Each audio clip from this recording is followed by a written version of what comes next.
Hello everyone, আসসালামু আলাইকুম। সবাই কেমন আছেন? আশা করছি ভালো আছেন। আমিও আলহামদুলিল্লাহ ভালো আছি। আজকে আরেকটি রেসিপি নিয়ে আপনাদের মাঝে চলে আসলাম। আজকে করে দেখাবো পাবদা মাছের ভুনা রেসিপি।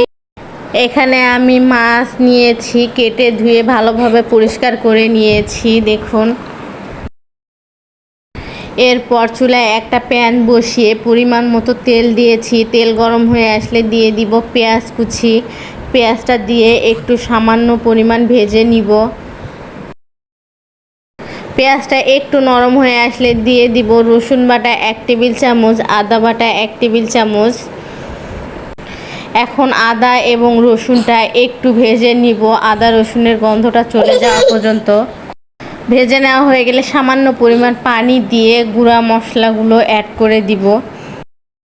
এখানে নিয়েছি হলুদ গুঁড়ো 1 টেবিল চামচ এবং মরিচ গুঁড়ো দিয়ে দিব 2 টেবিল চামচ। মরিচটা আপনারা আপনাদের টেস্ট অনুযায়ী দিয়ে দিবেন। দিয়ে দিব ধনিয়া গুঁড়ো 1/2 টেবিল চামচ, জিরা গুঁড়ো 1/2 টেবিল চামচ। এরপর দিব স্বাদ মতো লবণ। এখন সব কিছু উপকরণ একটু ভালোভাবে মিশিয়ে নিব। মেশানো হয়ে গেলে সামান্য পরিমাণ পানি দিয়ে মশলাটা ভালোভাবে কষিয়ে নিব। যত ভালোভাবে মশলা কষাবো রান্নার টেস্টটা তত ভালো আসবে। 5 মিনিটের জন্য ঢাকনা দিয়ে ঢেকে দিলাম। ফিরে আসলাম 5 মিনিট পর। পানিটা কমে গিয়েছে এবং তেলটা উপরে উঠে এসেছে। এ পর্যায়ে সামান্য পরিমাণ একটু নেড়ে চেড়ে নিব। এরপর দিয়ে দিব ধুয়ে রাখা মাছগুলো। আমি একটা একটা করে লাইন বাই লাইন দিয়ে দিচ্ছি, এতে করে মাছটা ভেঙে যাওয়ার সম্ভাবনা খুব কম থাকবে। সবগুলো মাছ দেওয়া হয়ে গেলে একটু উল্টিয়ে দিব, দিয়ে মশলাটা গায়ে গায়ে লাগিয়ে নিব। মাছগুলো উল্টিয়ে দেওয়া হয়ে গেলে দিয়ে দিব কেটে রাখা টমেটো দিলে মাছের টেস্টটা অনেক ভালো আসবে। আপনারা চেষ্টা করবেন টমেটো দিয়ে ভুনা করার জন্য। আর দিয়ে দিলাম 6টা কাঁচামরিচ ফ্লেভারের জন্য।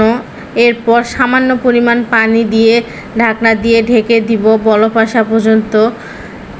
মাছটা সিদ্ধ হতে কিন্তু বেশি সময় লাগে না, খুব তাড়াতাড়ি মাছটা রান্না হয়ে যায়। এই জন্য পানিটা বুঝে দিবেন। মাছটা এমনি থেকেই অনেক নরম। ফিরে আসলাম 5 মিনিট পর। দেখুন রান্নাতে বলক চলে এসেছে। এই পর্যায়ে একটু ঝাঁকিয়ে দিলাম, কেননা চামচ দিয়ে যদি নাড়তে যায় তাহলে মাছটা ভেঙে যাওয়ার সম্ভাবনা থাকতে পারে। আমার রান্নাটা প্রায় হয়ে গিয়েছে। এই পর্যায়ে আমি চুলা অফ করে নামিয়ে নিব। চলুন আপনাদেরকে পরিবেশন করে দেখাই।